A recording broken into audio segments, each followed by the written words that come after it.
इस BS6 motorcycle का engine तो खुल गया, पर आपकी मोटरसाइकिल का इंजन नहीं खुले। ये 4 काम अपनी मोटरसाइकिल में हमेशा करवाते रहना, टाइम टू टाइम से इंजन का फ्लश करवाना। इंजन का फ्लश होना बहुत ज्यादा जरूरी होता है, क्योंकि जब हम मोटरसाइकिल को चलाते हैं ऑफ रोडिंग में, ट्रैफिक में, रेड लाइट में, और बहुत ही ज्यादा बरसात के मानसून के महीने में, तो हमारी मोटरसाइकिल के अंदर वेयर एंड टियर होता है, और जिसकी वजह से हमारी मोटरसाइकिल में बहुत ज्यादा कार्बन डिपॉजिट हो जाता है, और वो निकालना बहुत ज्यादा जरूरी हो जाता है। अगर हम इंजन ऑयल चेंज कराते हैं तो उस इंजन ऑयल के चेंज के दौरान वो सारा कार्बन नहीं निकल पाता है, और वो इंजन में रहते रहते रहते रहते सारा पार्ट्स पे लग जाता है और ऑयल सप्लाई स्लो कर देता है, जिसकी वजह से आपकी मोटरसाइकिल की ऑयल सप्लाई होने की वजह से हीटिंग की परेशानी होती है और धीरे धीरे इंजन खराब होने लगता है। ध्यान रहे, इंजन फ्लश कराना बहुत ज्यादा जरूरी है। 10,000, 5,000 या 8,000 किलोमीटर पे इंजन फ्लश जरूर करा दो। और हाँ, अगर आपकी मोटरसाइकिल कम चलती है तो 3 महीने से इंजन का फ्लश जरूर करा दो। ओरिजिनल स्पेयर पार्ट्स कभी भी सर्विस सेंटर में सर्विस कराओ या फिर प्राइवेट में सर्विस कराओ, ओरिजिनल स्पेयर पार्ट जरूर डलवाना। इंजन ऑयल हमेशा ओरिजिनल होना चाहिए, किसी भी एड वगैरह आपको देख के इंजन ऑयल मत डलवाना। और सबसे बड़ी बात, आप अपनी मोटरसाइकिल में ओरिजिनल पार्ट जैसे कि स्पार्क प्लग, एयर फिल्टर, ये सब चीजें ओरिजिनल ही डलवानी है। BS6 मोटरसाइकिल में कार्बोरेटर नहीं होता है, थ्रॉटल बॉडी होती है, और थ्रॉटल बॉडी अगर गंदी हो जाएगी तो गाड़ी के इंजन पे लोड पड़ेगा,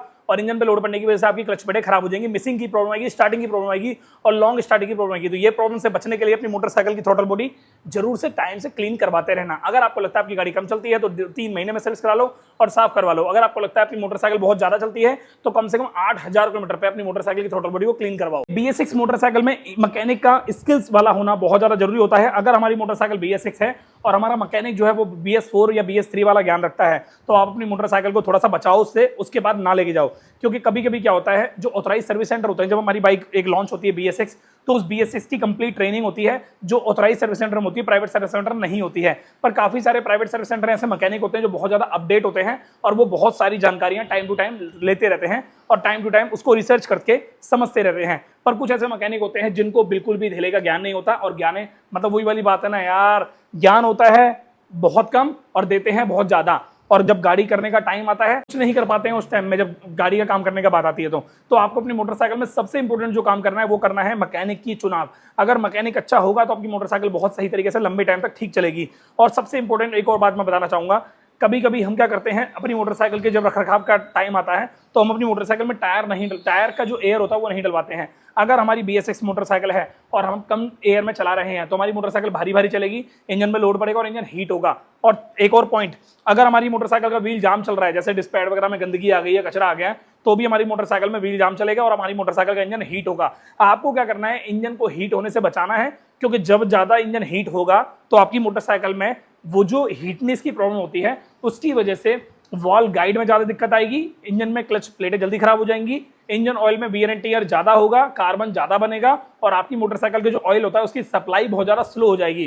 क्योंकि एक इंजन के अंदर ही ऐसा सिस्टम होता है कि ऑयल सर्कुलेशन सिस्टम जो होता है, तो अगर वो बहुत ज्यादा फास्ट रहता है तो आपकी मोटरसाइकिल बहुत ही कम हीट होती है, अगर बहुत स्लो हो जाता है तो आपकी मोटरसाइकिल बहुत ज्यादा हीट होती है, और हीट होने की वजह से ही हमारी मोटरसाइकिल में तरह तरह की प्रॉब्लम सामने आ जाती है। अगर आपके पास मोटरसाइकिल बहुत ही लो सीसी की है तो आपको अपनी मोटरसाइकिल सर्विस 3 महीने में करानी चाहिए, और अगर ऑयल चेंज करा रहे हो तो सेमी सिंथेटिक या फुल्ली सिंथेटिक ऑयल डाल सकते हो।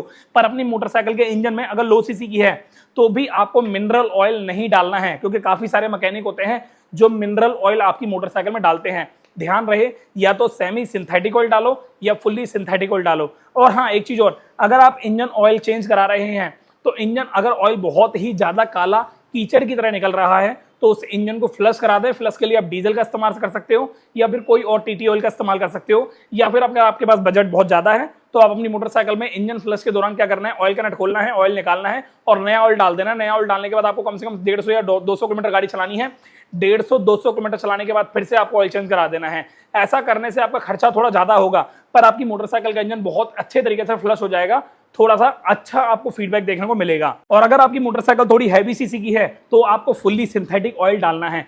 फुल्ली सिंथेटिक ऑयल 2 पैटर्न में आता है। एक तो अगर आप एक फुल्ली सिंथेटिक ऑयल लेते हो लिक्विड मोली या फिर मोटुल का, तो आपको 1000 या 1200 रुपए लीटर पड़ेगा, और एक तो ऑयल लिक्विड ऑयल जो ऑयल होता है वो 1800 या 2000 रुपए लीटर पड़ेगा। तो इतना महंगा ऑयल काफी सारे क्लाइंट जो होते हैं वो एफोर्ड नहीं कर पाते हैं, और जिसकी वजह से वो अपनी मोटरसाइकिल में ऑयल में कॉम्प्रोमाइज कर लेते हैं। मैं बता देता हूं आपको क्या करना है। ऑयल में अगर आपको लग रहा है चेंज कराना है और फुल्ली सिंथेटिक कराना चाहते हो तो ऑयल लेना है आपको सेमी सिंथेटिक, उसके साथ आपको एब्रो कंपनी का ऑयल ट्रीटमेंट ऐड कर देना है, जिससे आपकी मोटरसाइकिल का जो इंजन ऑयल है उसकी थिकनेस बहुत ज्यादा अच्छी हो जाएगी, ग्रेड बहुत ज्यादा अच्छा हो जाएगा और आपकी मोटरसाइकिल का सेमी सिंथेटिक ऑयल ही फुल सिंथेटिक में काम करेगा और वो आपको मुश्किल से मुश्किल 550 रुपए का पड़ेगा। ये बहुत ही अच्छा पैटर्न है, मैं खुद इसे फॉलो करता हूं मोटुल का ऑयल के साथ एब्रो कंपनी का ऑयल ट्रीटमेंट यूज करके। मैंने आज से 1.5 या 2 साल पहले वीडियो भी बनाई थी जिसमें मैंने अपना फॉर्मूला टेस्ट किया था मशीन की वजह से, कि भाई मशीन से टेस्ट करता हूं कि अपनी मोटरसाइकिल में जो हम ऑयल डालते हैं, ये फॉर्मुलेशन करते हैं इस्तेमाल, ये कितनी ज्यादा कारगर है और वो बहुत ही ज्यादा टॉप नॉच लेवल की निकली थी। अगर आप मॉनसून में इस्तेमाल कर रहे हो अपनी मोटरसाइकिल को तो आपको कुछ चीजों का ध्यान रखना पड़ेगा,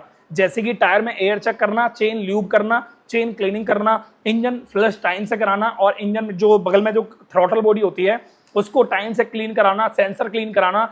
क्योंकि मॉनसून के महीने में क्या होता है, जितने भी वायरिंग के कपलर होते हैं और हमारी मोटरसाइकिल में जो सेंसर होते हैं उनमें कार्बन डिपॉजिट हो जाता है, जिसकी वजह से हमें मिसिंग देखने को मिलती है, लॉन्ग स्टार्टिंग देखने को मिलती है और सबसे बड़ी बात पिकअप लो बहुत ज्यादा मिलता है। और एक और सबसे इंपॉर्टेंट चीज, जब हम किसी BS6 मोटरसाइकिल को चलाते हैं तो हमें ऐसा लगता है जैसे उसकी सांस जो है दब रही है, गला घुट कर चल रहा है गाड़ी का, गाड़ी पूरा कंप्लीटली फ्लो नहीं ले रही है। उस सिचुएशन में हमारी मोटरसाइकिल में मॉनसून के जो कार्बन होते हैं, जो मॉइस्चर होते हैं, वो सारे सेंसर में जमा हो जाते हैं और वो अपनी मोटरसाइकिल में प्रभाव डालते हैं, एक नेगेटिव इंपैक्ट डालते हैं। उसको सही करना भी बहुत ज्यादा जरूरी है। उसके लिए आप अपनी मोटरसाइकिल को सही तरीके से केयरिंग करो, क्लीन करो और एक अच्छा ल्यूब या अच्छा कार क्लीनर यूज करके अपनी मोटरसाइकिल को बढ़िया तरीके से क्लीन कराओ किसी मैकेनिक की मदद से। अगर आप खुद एक सेंसर क्लीन कर रहे हो तो आपको बैटरी के वायर को हटा के अपनी मोटरसाइकिल के सारे सेंसर वायरिंग कपलर को क्लीन करना है। आप पेट्रोलियम जेली का भी इस्तेमाल कर सकते हो। अगर आपको मेरी ये वीडियो पसंद आई है तो इस वीडियो को लाइक कर दो, हमारे चैनल को सब्सक्राइब कर दो और हाँ, एक चीज सबसे इंपॉर्टेंट, हमें वीडियो के नीचे कमेंट करके बताना कि आपको इस वीडियो में कौन सा सबसे अच्छा पॉइंट लगा। और हाँ, अगर आप मेरी वर्कशॉप पे आना चाहते हो तो मेरी वर्कशॉप का एड्रेस आपको डिस्क्रिप्शन बॉक्स में मिल जाएगा, आप उसे देख के आ सकते हो, कॉल कर सकते हो, अपॉइंटमेंट ले सकते हो। ट्यूसडे को मेरी वर्कशॉप बंद रहती है। मैं मिलता हूं नेक्स्ट टाइम नेक्स्ट वीडियो में। Thank you so much, bye bye, take care.